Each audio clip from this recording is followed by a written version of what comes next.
Of new and Thank you very much, Liz.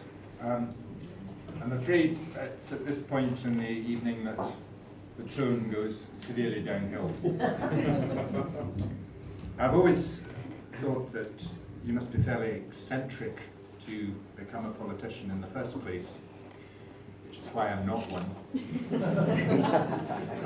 But amongst the eccentricities that we've been pleased or forced to witness recently, there's been one outstanding one.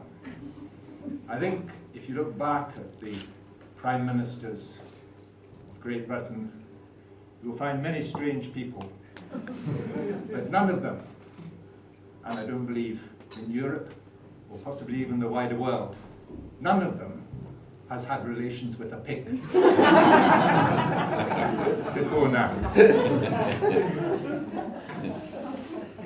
I apologise also for the fact that the language I'm about to use may not be quite appropriate to anything other than the subject. Really, it is unavoidable. However, it will be in my best Etonian accent, so you might forgive me for that.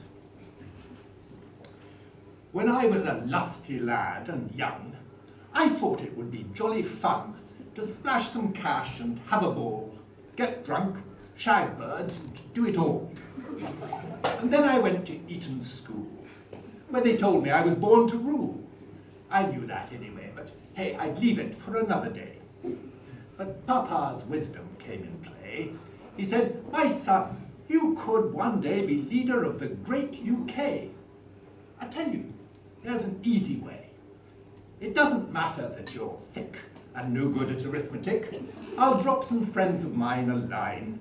They'll see you right, and you'll be fine. The ruling classes need to be at Oxford University.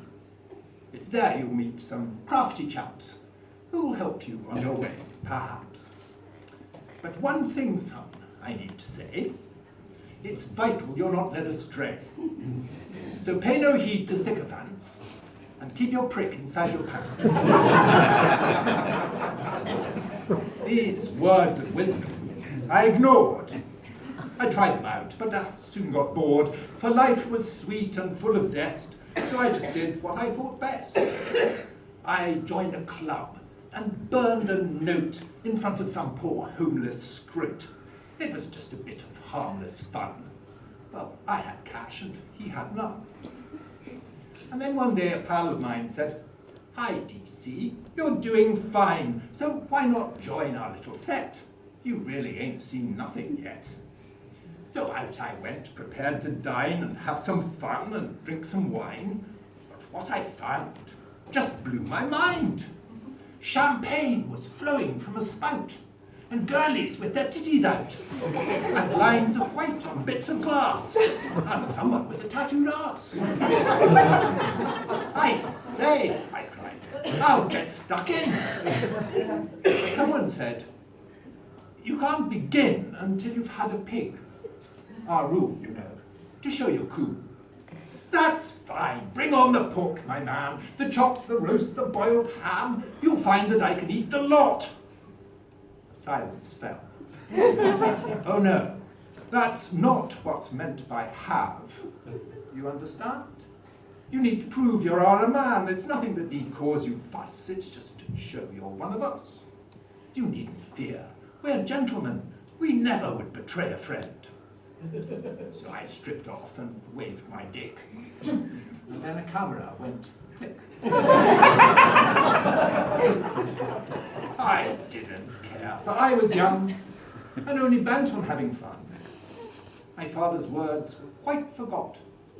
Besides, that pig was rather hot. Years went by. In Downing Street, I felt the world lay at my feet. Young Nick was toast. And as for Ed, his party and himself were dead. And then one day, a certain peer came sliding up and said, "Look here, I've given lots of dosh to you. I want a job. Home sec will do." A self-made man, of course, who thought a gentleman could just be bought. "That's so not on," I said. "F off. The job's reserved for a proper toff. Ah, hubris. How one small mistake from years ago can carve one's fate, and someone who was born to rule becomes the butt of ridicule. On Twitter and the Daily Mail, the headlines screamed out, "Piggate fail," with shots of sausages galore, and crackling and roasted boar. I rang the peer. "I'll sue you, Dick." He laughed. "Do that. I've got the pick." I'm told I'm sleeping on the sofa. I think my fine career is over.